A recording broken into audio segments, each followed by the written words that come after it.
30টি দিন আমরা সিয়াম পালন করেছি, আমরা তাহাজ্জুদের সালাত আদায় করেছি, রবের দরবারে মুনাজাত করেছি, তওবা করেছি, দান সাদাকা করেছি, পাপের পথকে পরিহার করেছি।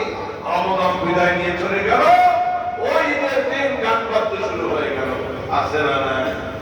জোরে বলেন। গোটা রমাদান ভালো ছিল, ঈদের দিন সকালবেলা ক্লিন শেভ করে ঈদগাহে হাজির হয়ে গেল।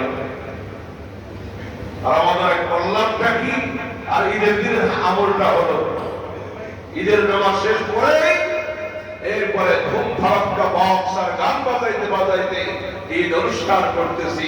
গোটা রমাদান বেঁচেছিলাম, ঈদের দিন শুরু হয়ে গেল পাপে লিপ্ত হওয়া। এমন বিচারণা অনেকগুলি নেক আমল আমরা করেছি, অনেকগুলি নেক কাজের অভ্যাস আমাদের গড়ে উঠেছে, এগুলিকে ধরে রাখতে হবে।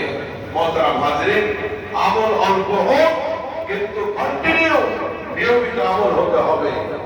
একদিন অনেক ইবাদত বন্দেগী করে 3 দিন চিত হয়ে পড়ে থাকলাম, এমনটি নয়।